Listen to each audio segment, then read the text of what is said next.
20 centimeters since 1880 year.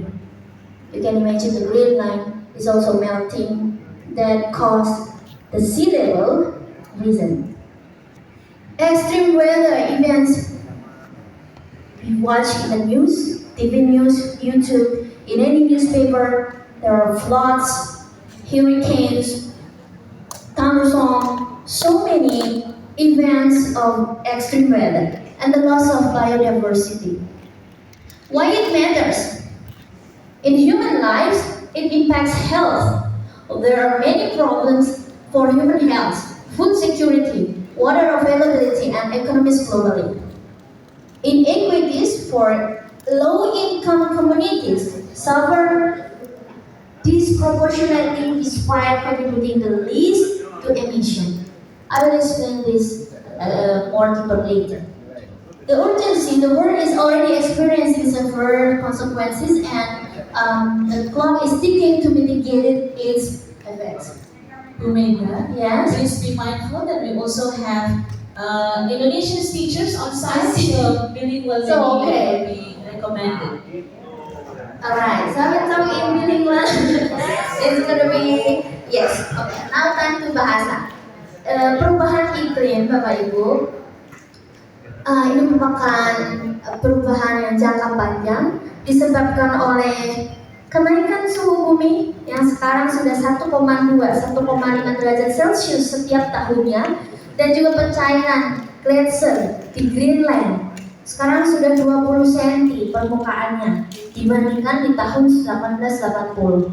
Dan juga ada extreme weather events atau cuaca-cuaca buruk yang sudah semakin sering kita lihat di berita-berita televisi. Tidak hanya di Indonesia, ada tanah longsor, ada banjir, kemudian di mana-mana ya angin besar, badai topan, termasuk cuaca panas yang tidak tentu. Dulu Indonesia itu terkenal ada berapa musim Bapak Ibu? Dua, apa aja? Panas dan dingin. Kalau di luar negeri sekarang kita udah kenalnya ada 3. We have 3 seasons now. Hot, hotter, hottest. Panas, lebih panas, sama paling panas. Kenapa? Sekarang kalau musim hujan panas, musim panas lebih panas lagi. Dan juga sering tiba-tiba hujan juga ya. Tiba-tiba hujan, tiba-tiba badai.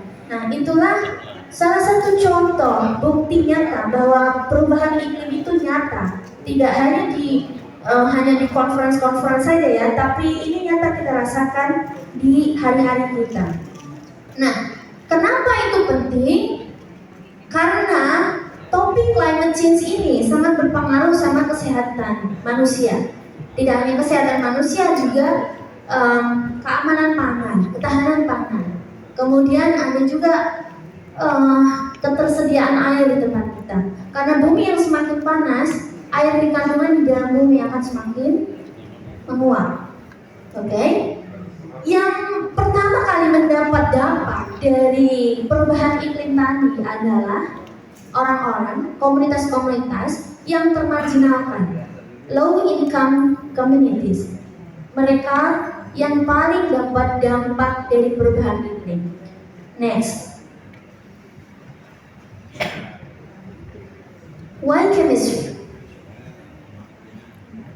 It's not only because I have the background of chemistry, but chemistry is closely related to the climate change.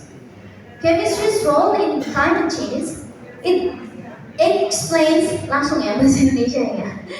Jadi tidak hanya karena saya orang kimia, tetapi Bapak Ibu, climate change, perubahan iklim itu sangat erat dengan kaitannya dengan green chemistry atau kimia hijau.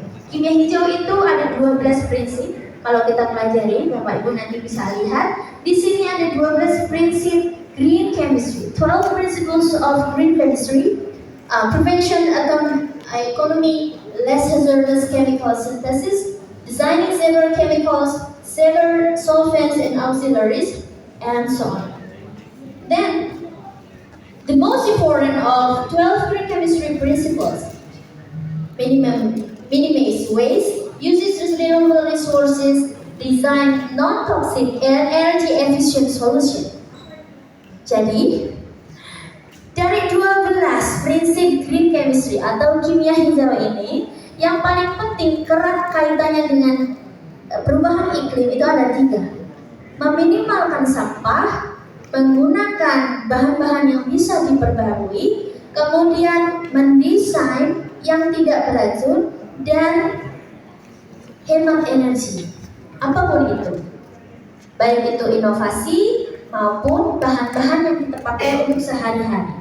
Maka topik ini penting supaya Bapak Ibu menjadi dasar dalam nanti membuat kurikulum, mendesain pembelajaran, dimasukkan dalam kegiatan-kegiatan di sekolah.